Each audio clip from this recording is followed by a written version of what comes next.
Nawawi. Sebelum menerima wahyu ini kan juga belum melakukan sholat. Maka kalau misalnya ada orang kan mengatakan, wah Al-Quran kan nggak bisa menerangkan sholat. Kalau misalnya Nabi ini atau Muhammad ini bisa menerangkan sholat, kenapa tidak diterangkan sebelum wahyunya diterima kalau wahyunya nggak bisa menerangkan? Kan kita harus betul-betul berbicara secara realistis dari fakta yang ada, sehingga dengan pengertian seperti ini kita akan mendapatkan satu pengertian yang sebenarnya, supaya tidak menjurus kepada satu kultus individu. Nah, selama ini kan kultus individunya kan jalan, Pak. Masalah pribadi, cara berpakaian atau apapun boleh saja meniru, tetapi perlu disadari bahwa antara sistem berpakaian di Arab sana dengan di Indonesia beda, iklimnya beda, Pak. Di negara yang panas, dingin, tropis itu mesti pakaiannya beda. Kita mau meniru juga silahkan saja, tetapi itu bukan hukum, karena pada saat pakaian di sini dengan pakaian di sini kan sama, sebelum terima wahyu dan sesudahnya kan cara berpakaiannya sama. Lah bahkan pakaiannya Abu Jahal pun di Arab sana ya sama. Nah, kita jangan terkecoh oleh hal-hal yang bersifat pribadi. Maka Allah menegaskan di dalam surat ketiga 144 tadi, tidaklah Muhammad itu kecuali Rasul. Sungguh telah berlalu Rasul-Rasul sebelumnya. Artinya Rasul-Rasul yang lain tugasnya itu sama, menyampaikan wahyu, maksudnya begitu.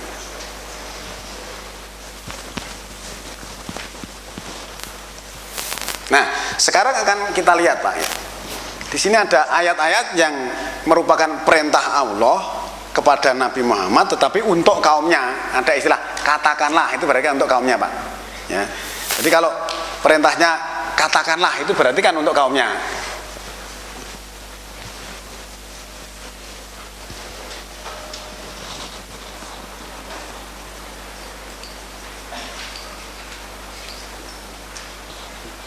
Kita lihat surat 6 ayat 50, Pak.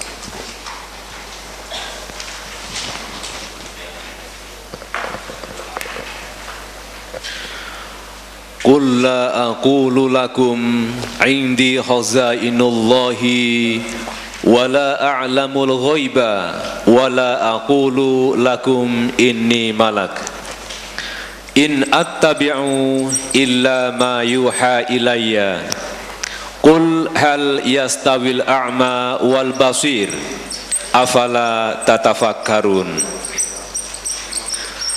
Katakanlah, aku tidak mengatakan kepadamu bahwa perbendaharaan Allah ada padaku, dan tidak pula aku mengetahui yang gaib, dan tidak pula aku mengatakan kepadamu bahwa aku seorang malak.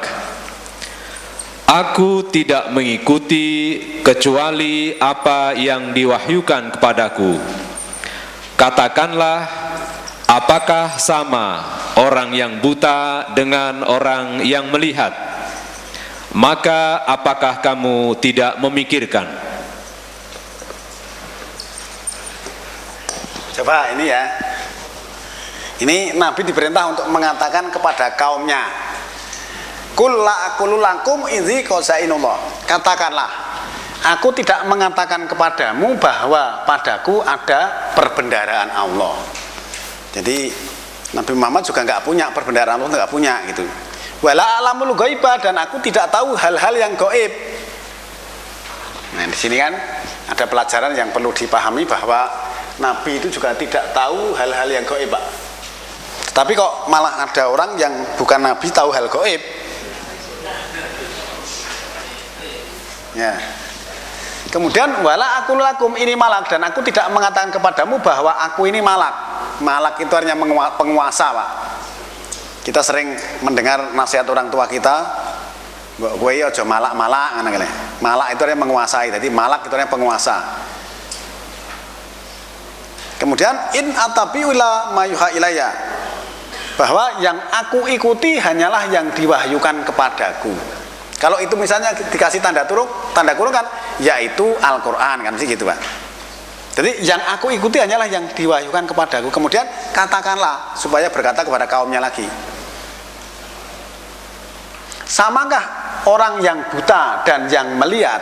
Tidakkah kamu berpikir? Sebenarnya andai kata Pak, ayat ini tidak diturunkan pun sebenarnya orang tahu bahwa buta dengan melihat itu nggak sama.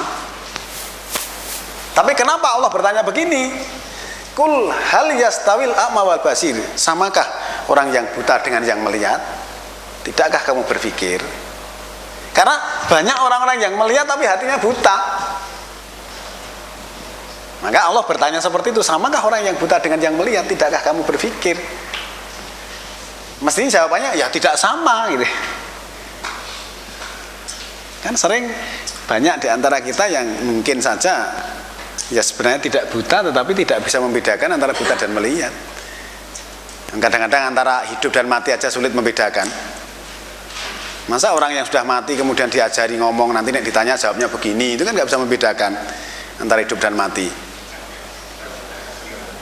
Nek ngajar itu waktu sehat begini Pak, maksud sehat diajari, nanti kalau udah mati kan udah hafal.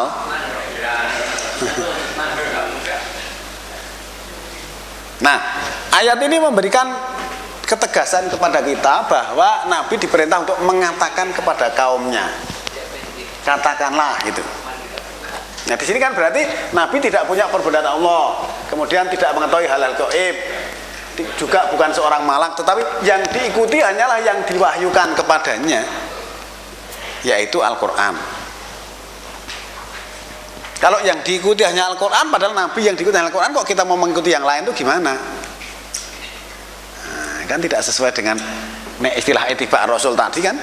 Harusnya mengikuti apa yang dilakukan Rasul. Rasul yang diikuti hanya wahyu yang diterima kok. Nah,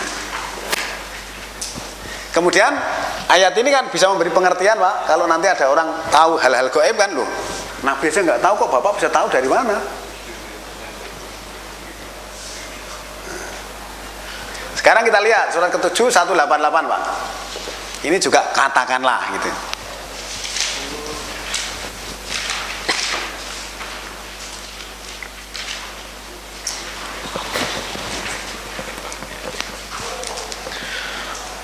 Qul la amliku li nafsi naf'an wa la dharran illa ma syaa Allah.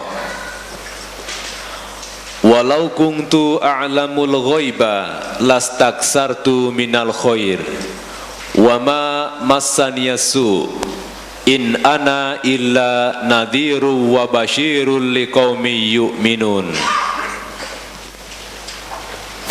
Katakanlah, aku tidak berkuasa menarik kemanfaatan bagi diriku dan tidak pula menolak kemudaratan kecuali yang dikehendaki Allah.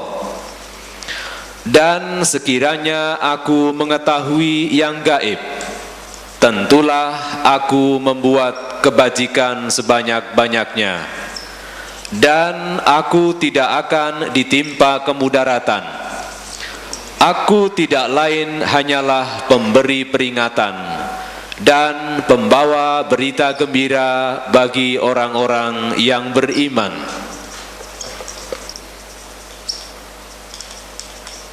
Kalau dipahami apa adanya begitu Pak. Kalau tadi katakanlah gimana Pak? Aku tidak kuasa, artinya apa itu? Yang Pak Rahmat, itu artinya apa tadi? Aku tidak kuasa. Aku tidak berkuasa menarik kemanfaatan bagi diriku.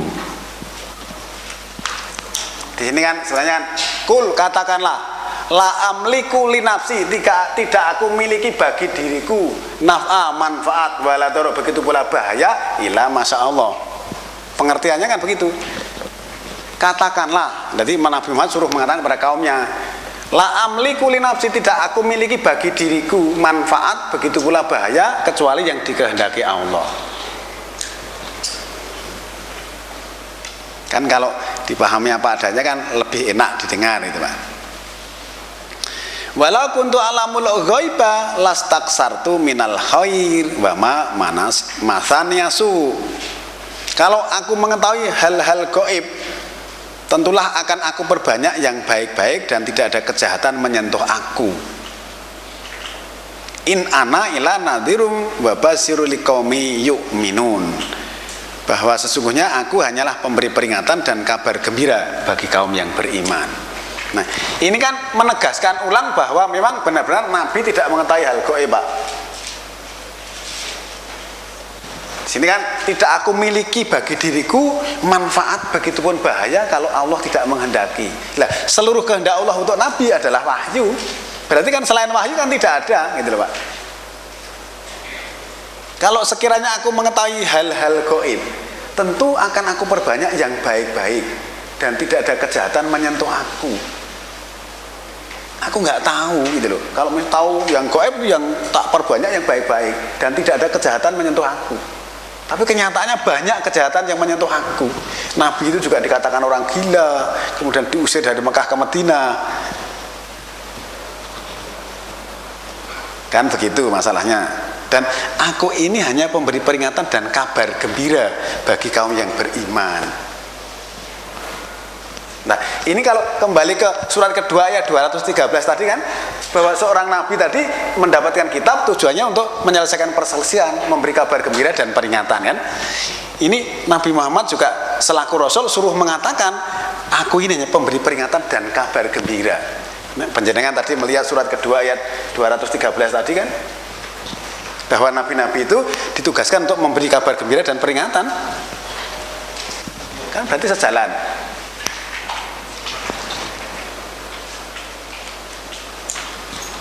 Dari kedua ayat ini itu cukup bisa kita pahami bahwa apapun yang disampaikan atau yang dilakukan oleh Rasul itu hanya berdasarkan wahyu yang beliau terima, bukan yang lain.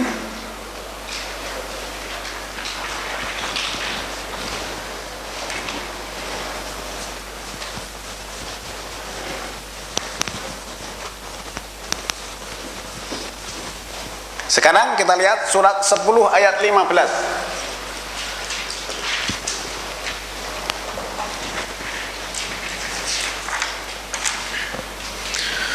Wa idza tutla alaihim ayatuna bayyinat qala alladziina la yarjuna liqa'a na'ti biqur'anin ghairi hadza aw baddilhu qul ma yakunu li an ubaddilahu min tilqa'i nafsi in attabi'u illa ma yuha ilayya inni akhafu in asaitu rabbi adzaba yaumin azim.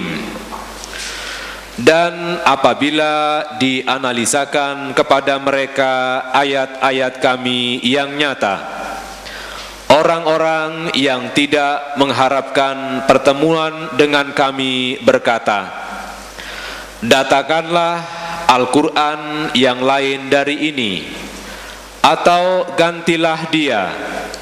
Katakanlah, tidaklah patut bagiku menggantinya dari pihak diriku sendiri. Aku tidak mengikuti kecuali apa yang diwahyukan kepadaku. Sesungguhnya aku takut jika mendurhakai Tuhanku kepada siksa hari yang besar.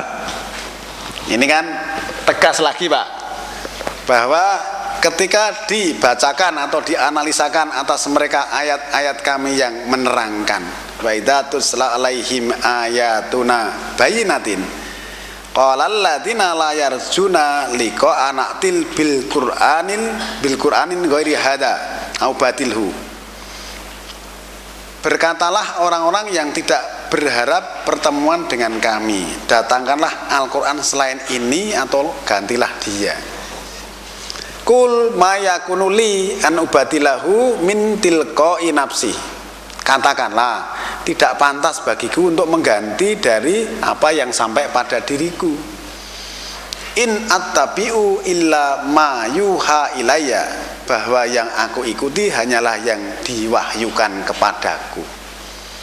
Inni akhafu in asaitu rabbi adzaba yaumin azim, karena aku cemas, aku takut kalau sampai aku mendurhakai Tuhanku pada hari siksaan yang besar. Ini Nabi mengatakan seperti itu. Yang aku ikuti hanyalah yang diwahyukan kepadaku. Kalau dikasih tanda kurungan, yaitu Al-Quran. Jadi kalaupun ada orang yang meminta supaya coba datangkanlah Al-Quran selain ini atau gantilah dia, suruh katakanlah tidak pantas bagiku mengganti apa yang telah sampai padaku. Yang aku ikuti ya hanya yang diwahyukan itu, karena aku takut pada hari siksaan yang besar kalau sampai aku berani mendurhakai Tuhanku. Ya kan berarti Nabi tidak berani merubah wahyu yang sudah terima, mesti saja disampaikan apa adanya. Ini kan menegaskan kalaupun sampai ada orang yang mengatakan coba ganti yang lain, datangkan Al-Quran selain ini, suruh menjawab seperti itu, nggak bisa. Yang saya ikuti ya ini saja wahyu yang saya terima, nggak yang lain-lain kan begitu. Coba untuk memberi pengertian ini sekarang baca ayat di bawahnya, ayat 16 di bawahnya. Qul law sya'allahu ma talautuhu alaikum wala adrakum bih faqad labistu fikum umuran min qablihi afala ta'qilun. Katakanlah, jikalau Allah menghendaki, niscaya aku tidak membacakannya kepadamu, dan Allah tidak pula memberitahukannya kepadamu. Sesungguhnya aku telah tinggal bersamamu beberapa lama sebelumnya, maka apakah kamu tidak memikirkannya? Ini kan untuk menegaskan kepada kaumnya gitu loh Pak. Katakanlah kowe kondo gitu nanti kepada kaum itu. Kalau Allah menghendaki, tentu aku tidak akan menganalisakan ayat-ayat ini kepadamu, dan tidak pula Allah akan memberitahu kepada kamu secara langsung gitu loh. Kan aku sudah tinggal sama kamu sudah cukup lama, kan kamu tahu siapa saya, kan gitu loh maksudnya. Ayat. Nah, masuk kamu gak mikir. Kan berarti yang saya sampaikan ini kan bukan kemauan saya sendiri gitu loh. Karena kamu dengan saya sudah hidup lama di sini. Dulu juga saya nggak pernah menyampaikan apa-apa kan gitu. Maksudnya begitu. Nah, setelah menerima wahyu baru saya sampaikan, maka yang saya sampaikan adalah wahyu yang saya terima. Kan ketegasannya seperti itu, Pak.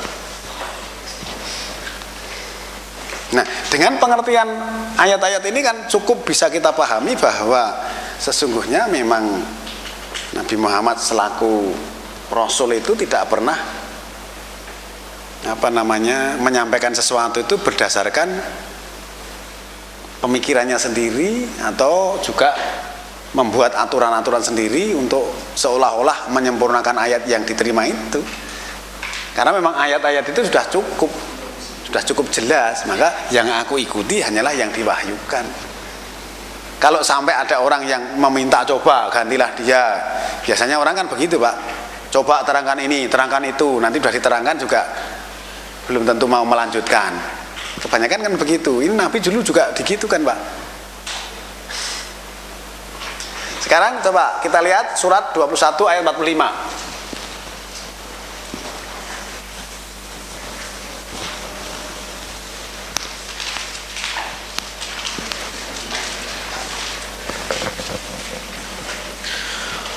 Qul innama ungdirukum bil wahyi wala yasma'u summud du'a idza ma yungdharun. Katakanlah, hai Muhammad, sesungguhnya aku hanya memberi peringatan kepada kamu sekalian dengan wahyu, dan tiadalah orang-orang yang tuli mendengar seruan apabila mereka diberi peringatan. Nah, ini kan lebih tegas lagi Pak. Katakanlah, ini maksudnya supaya Nabi mengatakan kepada kaumnya termasuk kepada kita, sesungguhnya aku memperingatkan kamu itu dengan wahyu. Jadi kan tadi pemberi kabar gembira dan peringatan. Peringatan yang saya sampaikan itu dasarnya wahyu, bukan bikinan saya, maksudnya gitu. Dan tidaklah akan mendengar seruan orang-orang yang tuli itu ketika mendapat peringatan. Nah, orang tuli mah nggak mendengar. Maka kalau kita melihat tadi surat 6 ayat 50 tadi kan Allah mengatakan, samakah orang yang buta dan yang melihat?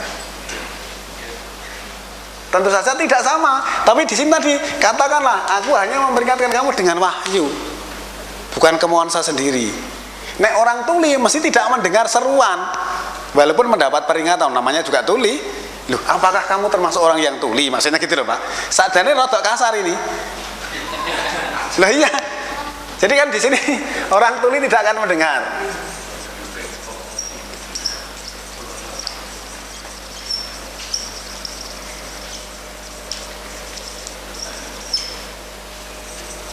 Ketika diperingatkan, diberi peringatan.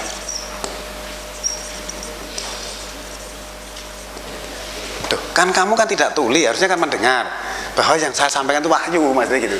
Ini yang nyuruh mengatakan itu Allah, katakanlah kepada mereka itu. Karena kamu itu tidak tuli, harusnya kan mendengar bahwa yang saya sampaikan itu wahyu. Nah kan ayat-ayatnya itu cukup tegas-tegas Pak. Tegas-tegas artinya ya memang seperti itu pengertiannya. Sekarang kita lihat surat 28 56. Innaka la tahdi man ahbabta walakinallaha yahdi man yasha wa huwa a'lamu bil muhtadin. Sesungguhnya kamu tidak akan dapat memberi petunjuk kepada orang yang kamu kasihi, tetapi Allah memberi petunjuk kepada orang yang dikehendakinya, dan Allah lebih mengetahui orang-orang yang mau menerima petunjuk. Nah ini kan menegaskan bahwa sesungguhnya kamu, maksudnya kamu Nabi ini, tidak bisa memberi petunjuk kepada orang-orang yang kamu cintai. Walaupun orang yang dekat dengan kamu nggak bisa kamu beri petunjuk, tetapi Allah bisa memberi petunjuk pada siapa yang Dia kehendaki, dan Allah lebih tahu siapa yang mendapat petunjuk itu. Allah lebih tahu Pak di sini.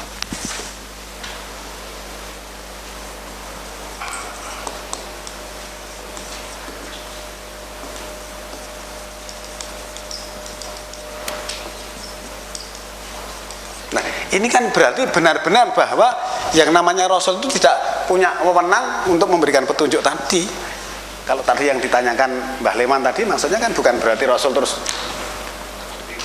ya seperti mandataris dari Allah, itu bukan. Kamu tidak bisa memberi petunjuk pada siapa yang kamu cintai, tetapi Allah bisa memberi petunjuk pada siapa yang Dia kehendaki. Nah, kemudian ini nanti juga bisa kita lihat surat kedua ayat 272 Pak.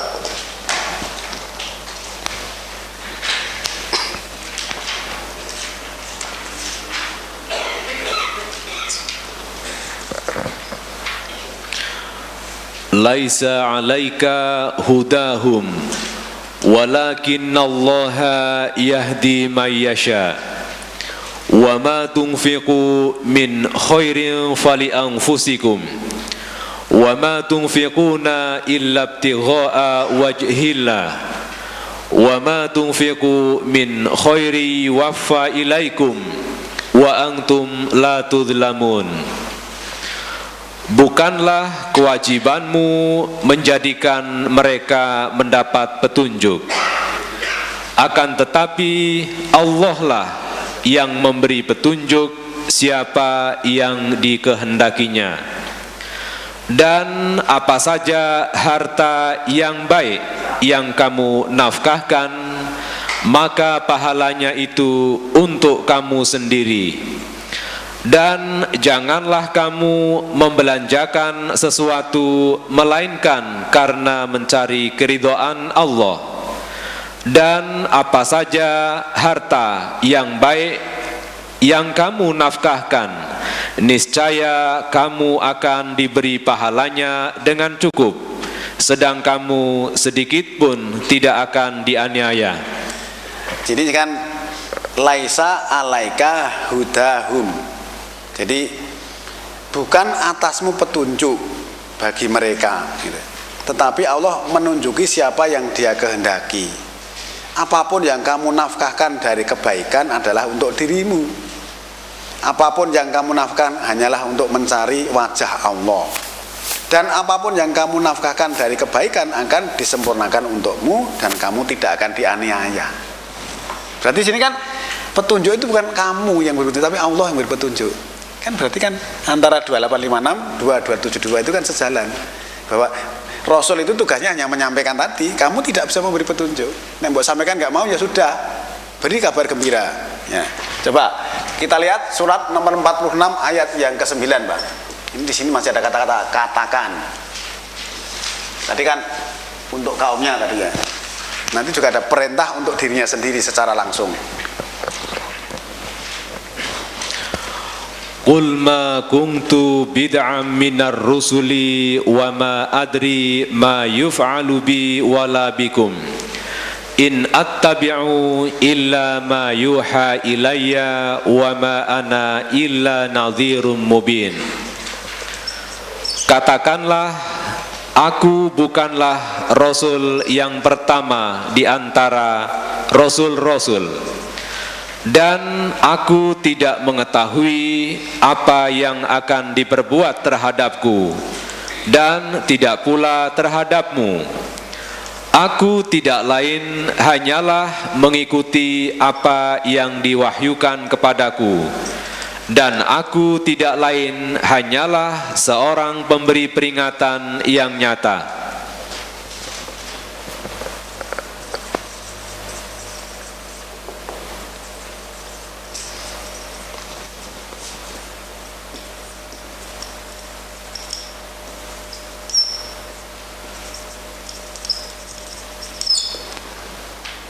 Nah, ini kan di sini ada kata-kata bid'ah, Pak. Kul ma kuntu bid'am minar rusul. Katakanlah, tidaklah aku yang mengada-ada. Bid'ah itu mengada-ada dari rasul-rasul itu. Wa ma adri ma yaf'alu bi wala bikum. Aku tidak mengetahui apa yang akan diperbuat Allah kepadaku dan juga kepada kamu. In attabi'u ila ma yuha ilayya, yang aku ikuti hanyalah yang diwahyukan kepadaku. Wa ma ana ila nadhirum mubin, dan tidaklah aku ini hanyalah pemberi peringatan yang nyata. Jadi di sini Nabi suruh mengatakan, aku itu tidak mengada-ada di antara rasul-rasul itu. Artinya sama tugasnya gitu loh.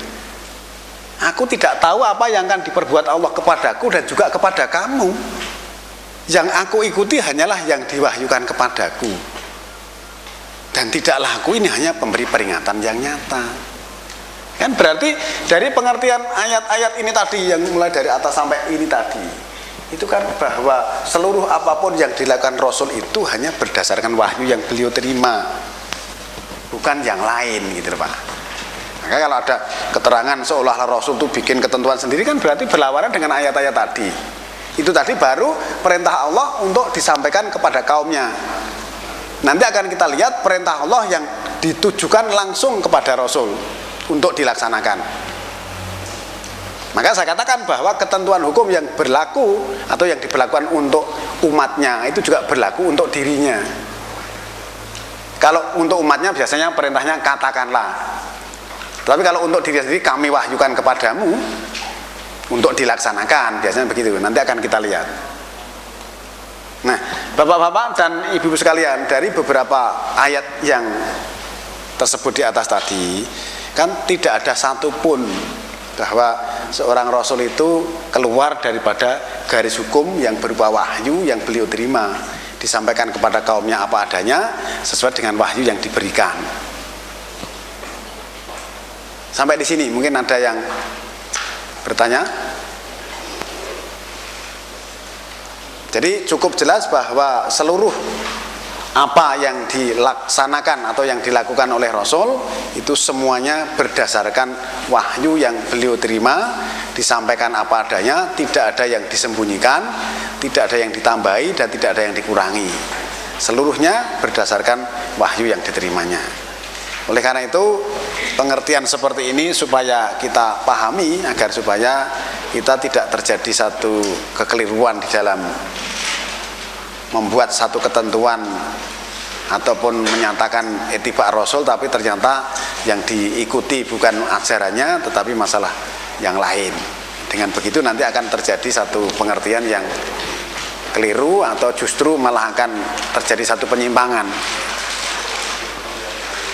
Dengan pengertian-pengertian yang seperti itu, insya Allah kita akan menjadi lebih tahu tentang bagaimana atau apa yang harus kita lakukan tentang wahyu atau ayat-ayat Al-Quran yang kita pelajari ini. Bapak-bapak dan ibu-ibu sekalian, mungkin untuk pertemuan kali ini cukup sekian, dan insya Allah nanti akan kita lanjutkan tentang perintah Allah yang langsung diperintahkan kepada Rasul untuk dilaksanakan. Demikianlah, semoga bisa dipahami, dan marilah kita tutup dengan membaca hamdalah. Alhamdulillahirabbil alamin. Assalamualaikum warahmatullahi wabarakatuh.